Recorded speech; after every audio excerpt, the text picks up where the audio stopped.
How Jerusalem became the holiest city on earth. Jerusalem is, without question, the holiest city in the world. Its history stretches back nearly 5,000 years, and for millennia it has stood at the heart of the world's three great Abrahamic religions: Judaism, Christianity, and Islam. Each faith regards it as sacred, making Jerusalem unlike any other city on earth. Yet Jerusalem is far more than an ancient city. It is one of the very few places where religion, politics, culture, and power have become inseparably intertwined. For thousands of years, it has witnessed the rise and fall of mighty empires. Every conqueror sought to make it a symbol of their authority, while every defeated people continued to see it as a symbol of hope, faith, and eventual return. Perhaps unsurprisingly, this has made Jerusalem one of the most fiercely contested cities in human history. Across the centuries, kingdoms, empires, and religious powers fought relentlessly to control it. The city changed hands more than 40 times, and the consequences of those struggles continue to shape Jerusalem well into the 21st century.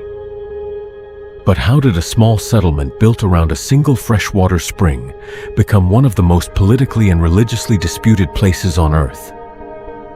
This is the story of how Jerusalem became the holiest city in the world. The earliest history of Jerusalem dates back to around 3000 BC, when the first permanent settlement was established near the Gihon Spring. This abundant water source allowed the city's earliest inhabitants to transform an otherwise dry and barren landscape into a thriving community, one that would eventually grow into one of the world's most significant cities. By around 2000 BC, Jerusalem lay just beyond the borders of Egypt's Middle Kingdom. It was during this period that the city's name appeared for the very first time in ancient Egyptian records. At the time, Jerusalem was inhabited by the Canaanites, who built massive stone fortifications around the settlement to protect its most precious resource, the spring itself. In the ancient world, access to fresh water often determined whether a settlement survived or disappeared. The Gihon Spring gave Jerusalem a strategic advantage over the surrounding hills and laid the foundation for a city that would shape history for thousands of years. By 1500 BC, Jerusalem had become a vassal state of Egypt's new kingdom, whose territory stretched from the Sahara Desert to the borders of modern-day Turkey. But by the 12th century BC, Egyptian power began to collapse during a turbulent period historians now call the Late Bronze Age collapse. Across the eastern Mediterranean, powerful kingdoms and great civilizations declined with astonishing speed, leaving behind a fragmented landscape of smaller independent states. Among them were the Israelites, believed in biblical tradition to have emerged from the Canaanite people under the leadership of King David. Around 1000 BC, David captured Jerusalem and established it as the capital of the newly united Kingdom of Israel. During the reign of David's son, King Solomon, a magnificent temple was constructed within the city. Later known as Solomon's Temple, it quickly became the spiritual and political heart of the Jewish people. The temple was far more than a place of worship. It represented the religious identity, national unity, and political legitimacy of ancient Israel. For centuries afterward, conquering this sacred site became a powerful symbol of victory for every empire that sought control over Jerusalem. Within a century, however, the Kingdom of Israel split in two. The northern kingdom retained the name Israel, while the southern kingdom became the Kingdom of Judah, with Jerusalem serving as its capital. For the next 400 years, Jerusalem remained the center of Jewish religion and culture. Despite repeated invasions by neighboring powers such as Egypt and Assyria, both of whom competed for dominance across the region. The city's next great turning point came during the 6th century BC. By this time, The mighty Assyrian Empire had been replaced by the rising Babylonian Empire, ruled by the powerful king Nebuchadnezzar II. Seeking to expand his empire, Nebuchadnezzar laid siege to Jerusalem in 597 BC and successfully captured the city. Yet Babylonian rule was met with fierce resistance from the local Jewish population. Within only a few years, that resistance erupted into open rebellion. In response, Nebuchadnezzar returned in 587 BC. This time, the Babylonians devastated Jerusalem. Much of the city was destroyed, including Solomon's temple itself. Thousands of Jewish inhabitants were deported to Babylon, beginning one of the most defining chapters in Jewish history. The Babylonian exile became a symbol of suffering, endurance, and faith. Although the Jewish people had been forced from their homeland, they preserved their religion, traditions, language, and identity throughout their years in exile. Their hope of one day returning to Jerusalem never faded. Jerusalem remained under Babylonian rule for nearly 40 years, until the Babylonian Empire itself fell to the rapidly expanding Achaemenid Persian Empire under Cyrus the Great. Unlike his predecessors, Cyrus adopted a remarkably tolerant approach toward conquered peoples. He permitted the exiled Jews to return to Jerusalem and authorized the rebuilding of both the city and its sacred temple. Over the next 2 centuries, successive generations of Jewish exiles gradually returned, breathing new life into the city once again. Cyrus's policy of religious tolerance not only allowed the Jewish people to reclaim their ancestral homeland, but also established one of the ancient world's earliest examples of imperial respect for different faiths. For this reason, Cyrus the Great continues to be remembered as one of the most significant figures in Jewish history. Over the next 2 centuries, successive waves of exiled Jews and their descendants gradually returned to Jerusalem. Yet despite their return, they were never able to fully restore political control over the city. In 332 BC, Jerusalem changed hands once again when Alexander the Great conquered the city during his campaign against the Persian Empire. Alexander's victories did far more than redraw the political map of the ancient world. They brought the civilizations of East and West closer together than ever before.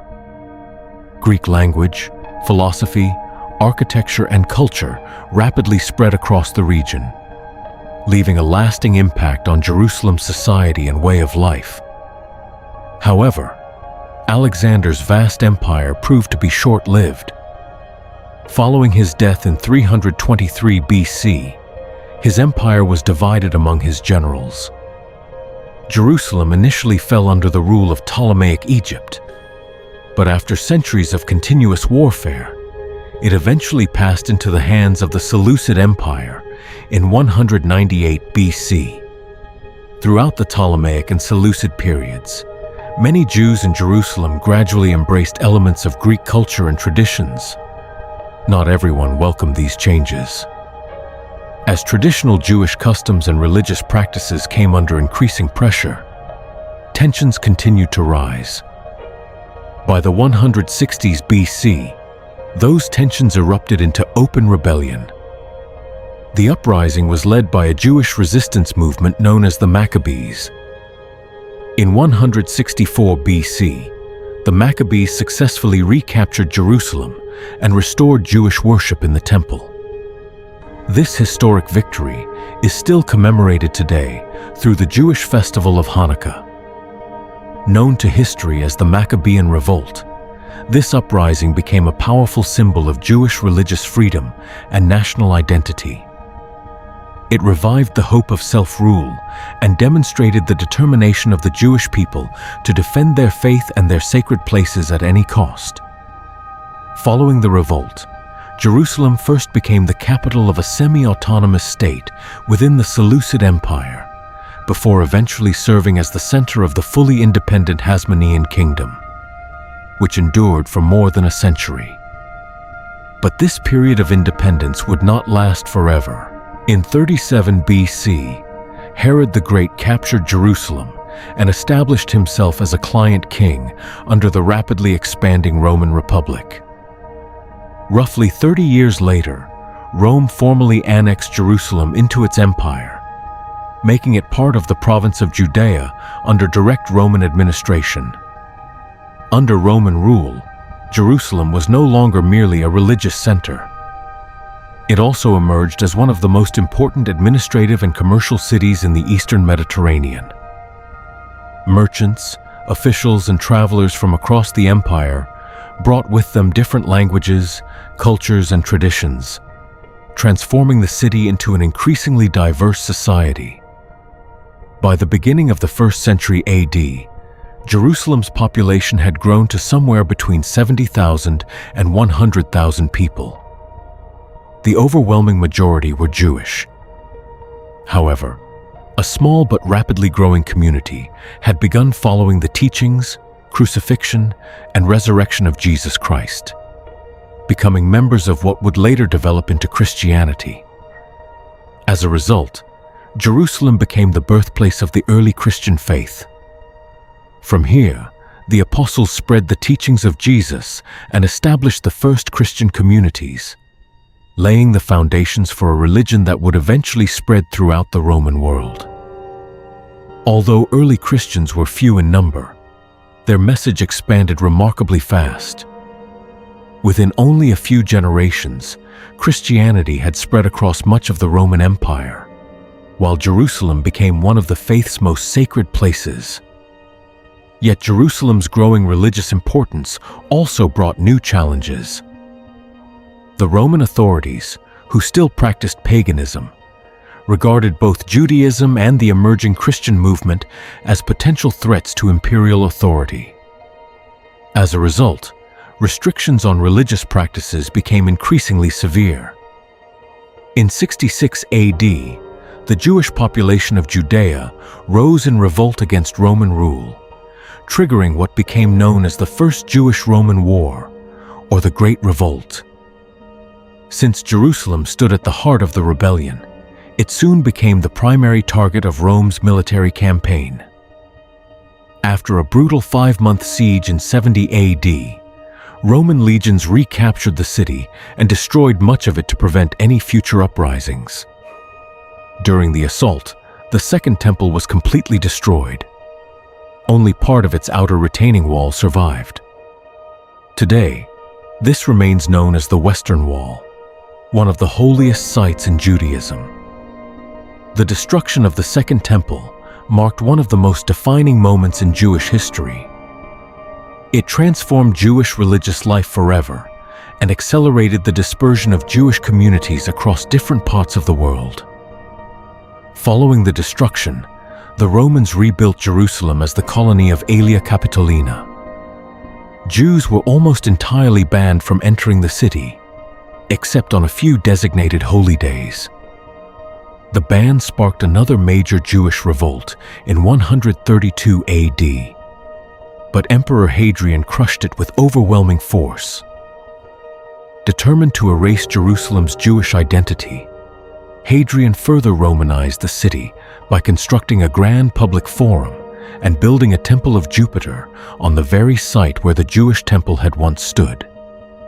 With the Jewish population expelled, Jerusalem gradually evolved into a predominantly Christian center of worship. After converting to Christianity, Emperor Constantine the Great sent his mother Helena to Jerusalem to locate the sites associated with the crucifixion and burial of Jesus Christ. The location she identified was occupied by Hadrian's Roman temple. The temple was demolished, and in 335 AD, the Church of the Holy Sepulchre was built in its place. It soon became the most important pilgrimage destination in the Christian world. Following its construction, thousands of pilgrims from across the Roman Empire traveled to Jerusalem every year, further strengthening the city's religious influence and importance. By the beginning of the 5th century AD, the Western Roman Empire had begun to decline, although its eastern territories remained strong. The emerging Byzantine Empire retained control of Jerusalem for nearly 3 centuries, firmly establishing it as the holiest city in Christendom. But before long, a new civilization and an entirely new faith were about to reshape Jerusalem's destiny forever. At the beginning of the 7th century AD, Islam emerged from the Arabian Peninsula, opening a completely new chapter in Jerusalem's history. For Muslims, Jerusalem quickly became a city of profound spiritual importance. According to Islamic tradition, Prophet Muhammad, peace be upon him, journeyed to this sacred city during the miraculous night journey and ascension, Isra and Miraj. With the rise of Islam, Jerusalem acquired an entirely new religious identity. From this point onward, it became the only city in the world regarded as sacred by all 3 Abrahamic faiths, Judaism, Christianity, and Islam, a distinction that continues to make Jerusalem one of the most extraordinary cities in human history. Following the death of Prophet Muhammad, peace be upon him, in 632 AD, the Rashidun Caliphate united the Muslims of the Arabian Peninsula, and Islam rapidly expanded across the Middle East. In 638 AD, the second caliph, Umar ibn al-Khattab, R.A., arrived at the gates of Jerusalem with the Muslim armies and peacefully accepted the city's surrender from the Byzantine Empire. Although Jerusalem had now come under Muslim rule, it soon became a remarkable example of religious tolerance. People of all faiths were granted the freedom to worship according to their own beliefs. At the time, the city's population was still predominantly Christian. However, the Islamic Caliphate also allowed the Jewish people to return to Jerusalem and worship freely after nearly 3 centuries, bringing an end to the long-standing ban imposed by the Romans and Byzantines. According to historical tradition, Caliph Umar, R.A., entered Jerusalem with remarkable humility and simplicity. He granted the city's inhabitants written guarantees protecting their lives, property, churches, and religious freedom, an agreement widely remembered as the Covenant of Umar. For centuries, it stood as one of the most well-known examples of Islamic governance and religious coexistence. Roughly a century later, during the late 7th and early 8th centuries under the Umayyad Caliphate, Jerusalem witnessed the construction of 2 of Islam's most sacred landmarks. The first was the magnificent Dome of the Rock, followed by the Al-Aqsa Mosque. The construction of these monuments elevated Jerusalem's spiritual status throughout the Muslim world, making it one of Islam's holiest cities after Mecca and Medina. At the same time, it firmly established Islam as a permanent part of Jerusalem's identity alongside Judaism and Christianity. The Umayyad caliphs also invested heavily in the city's development. Roads, public buildings, and religious institutions were expanded, allowing Jerusalem to flourish not only as a spiritual center, but also as an important hub of learning, culture, and trade. As the new millennium approached, however, this period of relative religious tolerance gradually began to fade. In 969 AD, the Fatimid Caliphate conquered Jerusalem as part of its expansion into Egypt and Syria. Initially, Christian and Jewish pilgrims continued to enjoy access to the Holy City. But over time, Fatimid policies toward non-Muslim communities became increasingly restrictive. One of the most infamous incidents occurred in 1009 AD, when the Fatimid Caliph al-Hakim bi-Amr Allah ordered the destruction of the Church of the Holy Sepulchre. The event sent shockwaves throughout the Christian world. Although the church was later rebuilt, its destruction left deep resentment among Christians, many of whom believed that their holiest sites in Jerusalem were deliberately being targeted. Despite periods of stricter and more lenient religious policies, Jerusalem never lost its importance. Pilgrims from across the known world continued to visit the city, ensuring that it remained a meeting place for different cultures, civilizations, and religious traditions. Meanwhile, in 1054 AD, Christianity experienced one of the greatest divisions in its history, an event known as the Great Schism. The Christian world formally split into two major branches: the Roman Catholic Church in the West, the Greek Orthodox Church in the East. Although the schism stemmed from centuries of theological, political, and cultural disagreements, it also reflected a struggle over who held ultimate authority within Christendom. Following the split, Jerusalem fell under the jurisdiction of the Greek Orthodox Church, whose spiritual center was Constantinople, much to the dissatisfaction of the papacy in Rome. By the late 11th century, the Fatimid Caliphate had grown increasingly weakened by internal instability and external threats. In 1073 AD, Jerusalem was captured by the Seljuk Turks, who had expanded into the Middle East from Central Asia. Under Seljuk rule, political and social unrest spread across the region. Reports soon reached Europe claiming that Christian pilgrims traveling to the Holy Land were facing increasing hardships and harassment along their journeys. At the same time, the Seljuk advance posed a serious threat to the Byzantine Empire. As a result, Byzantine Emperor Alexios I Komnenos appealed to Western Europe and the papacy for military assistance. Although the emperor's request was originally intended to help recover Byzantine territory, Pope Urban II transformed it into something far greater. At the Council of Clermont in 1095 AD, he called upon Christians across Europe to launch a holy crusade to reclaim Jerusalem. Driven by religious devotion and the promise of spiritual reward, tens of thousands of knights, nobles, and ordinary people embarked on the nearly 2,000-mile journey to the Holy Land. Meanwhile, the Fatimids briefly recaptured Jerusalem from the Seljuks in 1098 AD.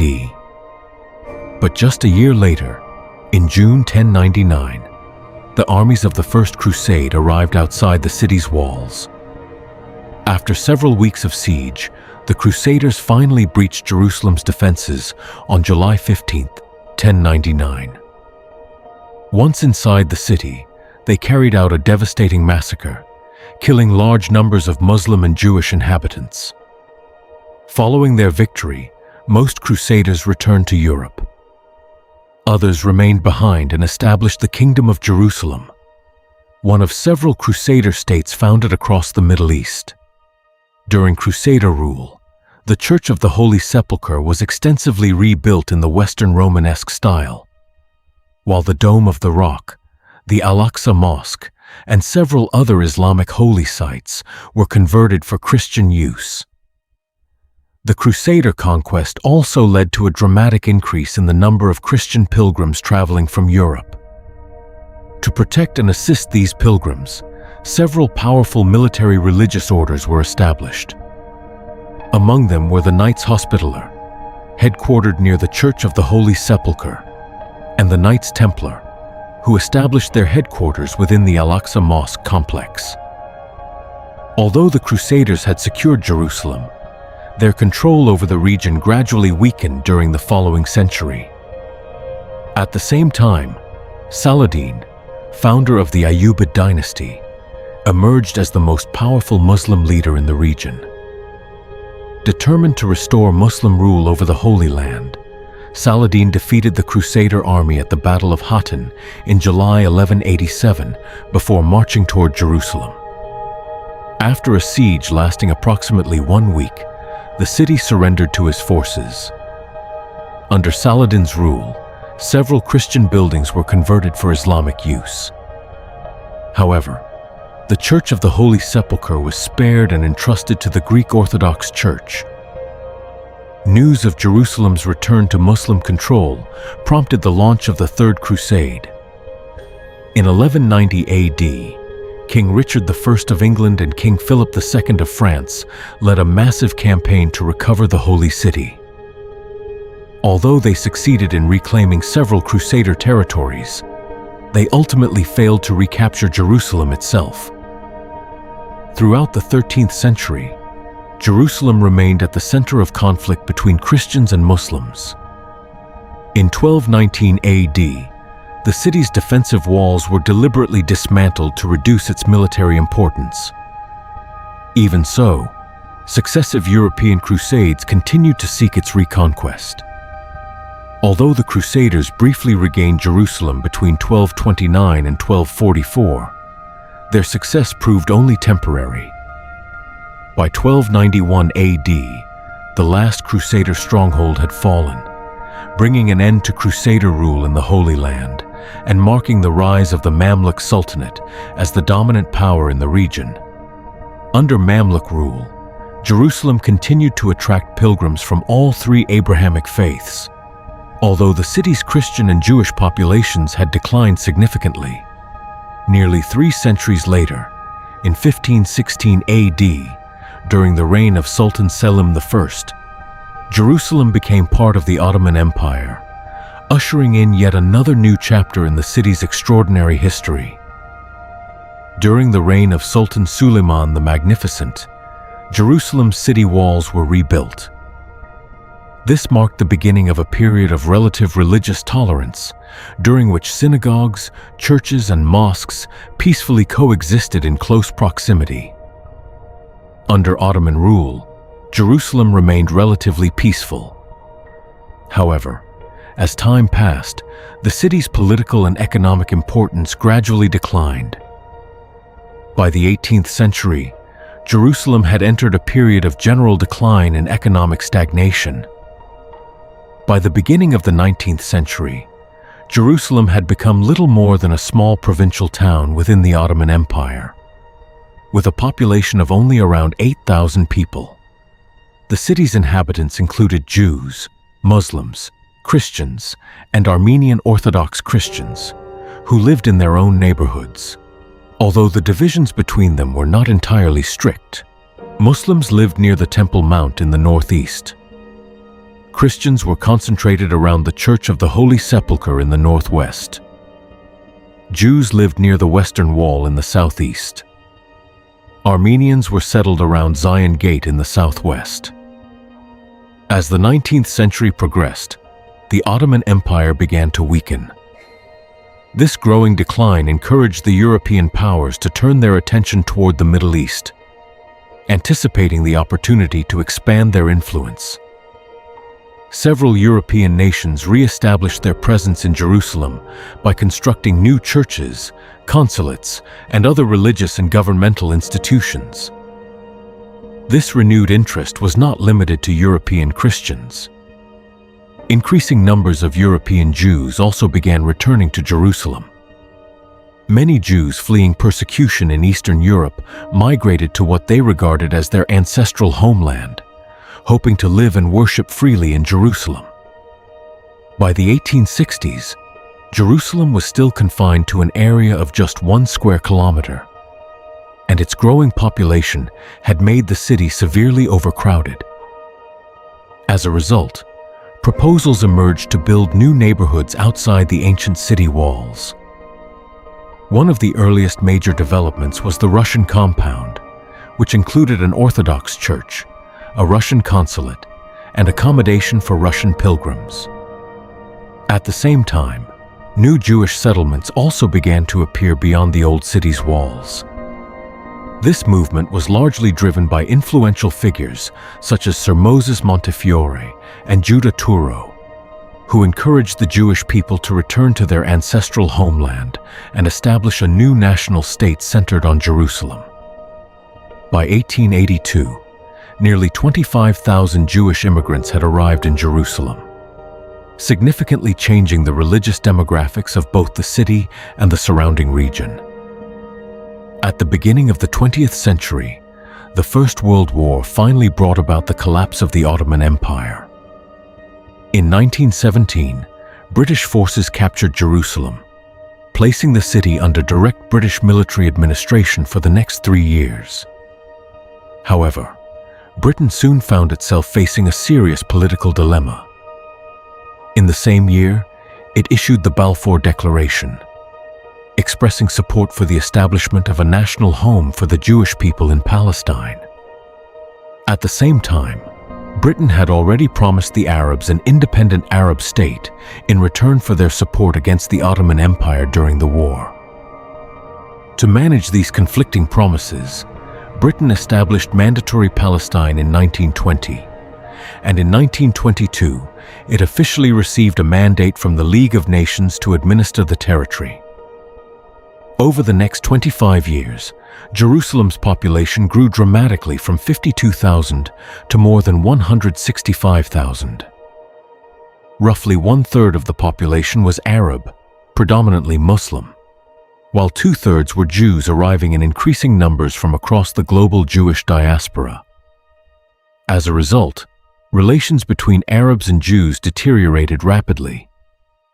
Jerusalem witnessed a series of riots throughout the 1920s, and tensions escalated even further during the 1930s and 1940s. Finally, on November 29, 1947, the United Nations General Assembly voted to partition Mandatory Palestine into two separate states: a Jewish state, an Arab state. To prevent further religious conflict, Jerusalem was proposed to become an international city under international administration. However, the plan failed to secure peace. Instead, civil war erupted across Palestine, with Jerusalem becoming one of the conflict's main battlegrounds. Following the British withdrawal in 1948 and the declaration of the State of Israel, the conflict expanded into the wider region, triggering the Arab-Israeli War. After nearly 9 months of intense fighting, both the former British Mandate of Palestine and the city of Jerusalem were divided between the opposing sides. The western half of the city became part of Israel, while the eastern half, including the Old City, came under Jordanian control. Rather than resolving the conflict, this division deepened the tensions between Jews and Arabs, laying the foundation for decades of further confrontation throughout the remainder of the 20th century. Despite continuous efforts by people of different faiths around the world to achieve lasting peace in Jerusalem and across the wider Middle East, a permanent solution has remained elusive. The centuries-old question of who should control the world's holiest city continues to inspire deeply held religious, historical, and political claims from all sides. Sadly, the struggle over Jerusalem remains unresolved, and its consequences continue to shape the region and capture the world's attention to this very day.